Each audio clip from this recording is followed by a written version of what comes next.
Grocery shoppers are opting for the fastest way to get to superfood, which is causing safety concerns.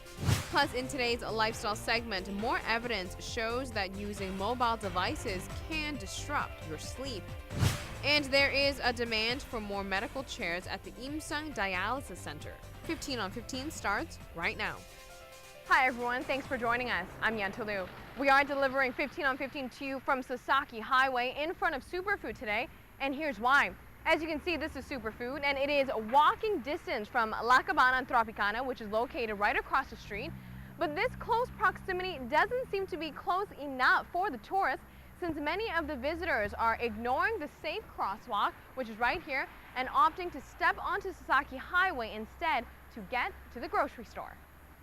Guests staying at the low-rise hotels are looking left and then right before stepping onto Sasaki Highway to get to Superfood. This unsafe trend is nonstop all day.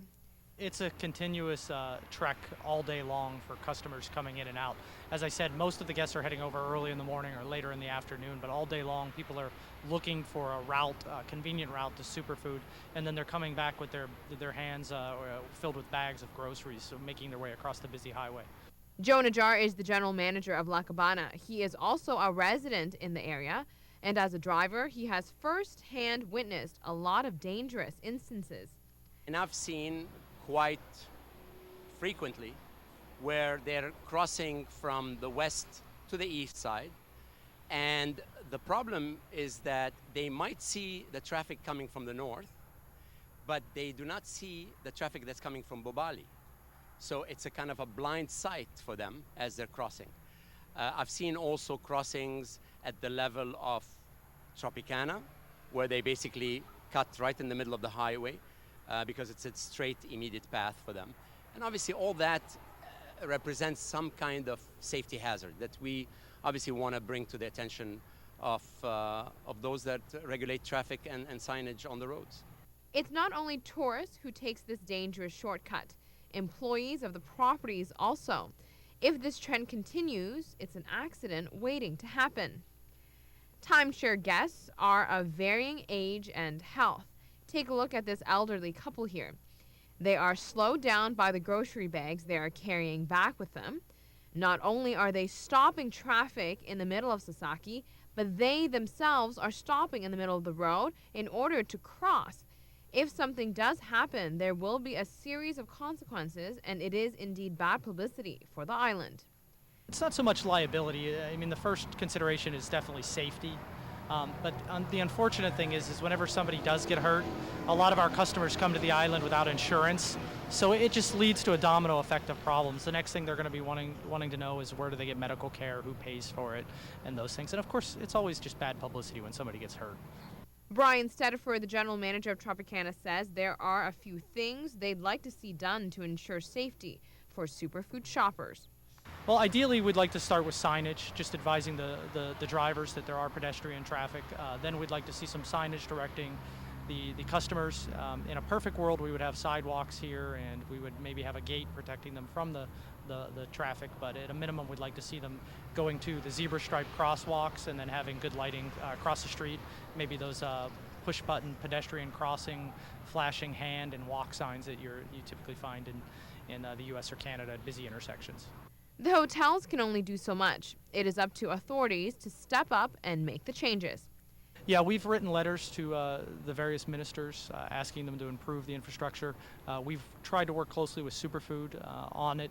They've shown concern, but this isn't our land, so we're not able to go in and construct sidewalks. This is government property. So we can only try to steer the customers to go the right way, but unfortunately it's against the law for us to go out and touch property that's not ours. Joe Najjar is on the board of the Tourism Product Enhancement Fund. In support of the neighboring resorts, TPEF has resubmitted the hotel's request to ministers and the Department of Public Works for signage. We feel that would be the minimum required at this point. Obviously, under ideal situations, some traffic experts would need to look at the situation and figure out better zebra padding, better lighting, especially at night, lighting for traffic signs, and so on and so forth. But at least for the time being, if we can get some kind of signage that warns both the pedestrian and the drivers that there is an intersection there, to be careful, to be a little bit more conscientious about driving through that area, I think that would help quite a bit. The two general managers say Superfood has been a great addition to the area. Their only concern is the safety of the shoppers. At the minimum, they want to see signs put up to enforce the rules and encourage grocery shoppers to use the crosswalk, which is located right there, because who knows what can happen on this busy and fast-paced Sasaki Highway. On that note, we will be right back. Stay with us.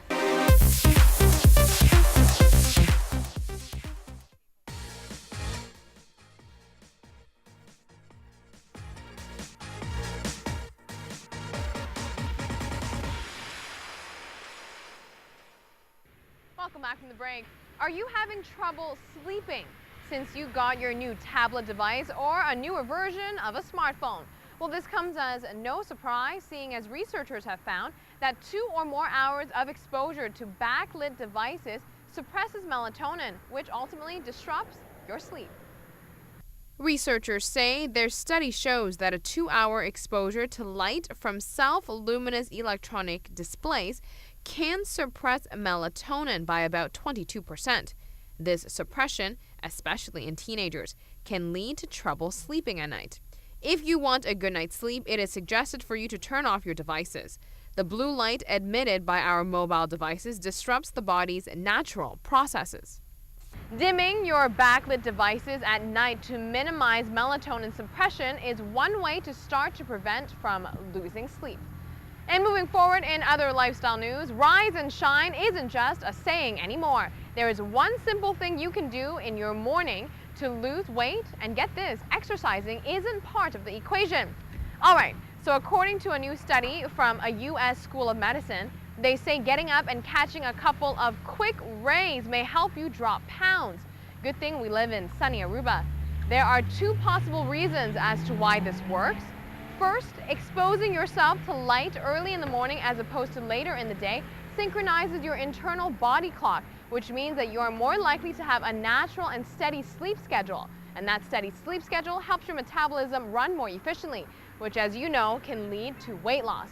The second reason is that by nature, morning light is much stronger than afternoon or evening light. That's because there's a higher amount of blue light in the morning, and blue light is the kind that has the strongest effect on your circadian rhythm. You only need to get as little between 8 a.m. and noon for this to work. And continuing on with your lifestyle segment, when you hit the grocery store, do you ever wonder which ingredient is healthier than the other? Well, Google now has a tool for that. Check it out. Google's new feature allows you to type in 2 foods and compare their health stats. Let's say you type in kale versus spinach.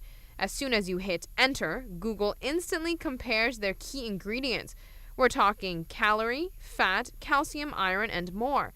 Side-by-side analysis shows up, so there's no confusion as to which food is better for you. This new Google feature is perfect for choosing ingredients at the grocery store, deciding on a side dish at a restaurant, or quickly settling food-related squabbles amongst friends. And we will be right back on Sasaki Highway when we return. The Yentl Dialysis Center in St. Nicholas is seeing a growing demand in treatment chairs for patients in need. Take a look. Currently, the Yentl Dialysis Center in St. Nicholas has 11 chairs and 40 patients. The demand for the medical chairs continues to grow, reason being why they want to add 5 more chairs. 2 will be reserved for patients, and the other 3 will work in rotation. The issue is many people who have been advised by their practitioner that they have kidney disease and that the condition may worsen, the patients don't bother to treat it. It then escalates to a point where they require treatment on the chair. This treatment requires the patients to come in 3 times a week for the entire day. So if the chair is occupied, it is reserved for a whole day. In other local news, over the weekend, Team 15 took over Bushiri karting. Check this out. A dozen ATV members decided to see what all the hype over karting is about. Boys and girls of ATV bravely took on the racetracks of karting. Fast is the name of the game. Looks like everyone had a good time. ATV anchors Ronnie and Eichel and reporter Patrick Pascal were among the few to take on the karting challenge. It is possible for team building to apparently happen on a racetrack. ATV sports anchor who covered the Bushiri karting received a very special honor over the weekend. It's good to be acknowledged for hard work. ATV's token sportsman Kadochi Kog was honored for his work in giving exposure to the basketball sport on the island. According to the Basketball Association, ATV is the only media outlet that gives exposure to the athletes playing basketball. In order for movements to grow, media outlets are required to bring awareness to that certain community. Kadochi attends to as many games and events that the Basketball Association holds, which is the main reason for his achievement over the weekend. And a very big congratulations goes out to ATV's Kadochi Kok. This is all we have time for today. Thank you for joining us. We'll be back here on Tuesday night at 7:15 p.m. with a brand new edition of 15 on 15. So we will see you then.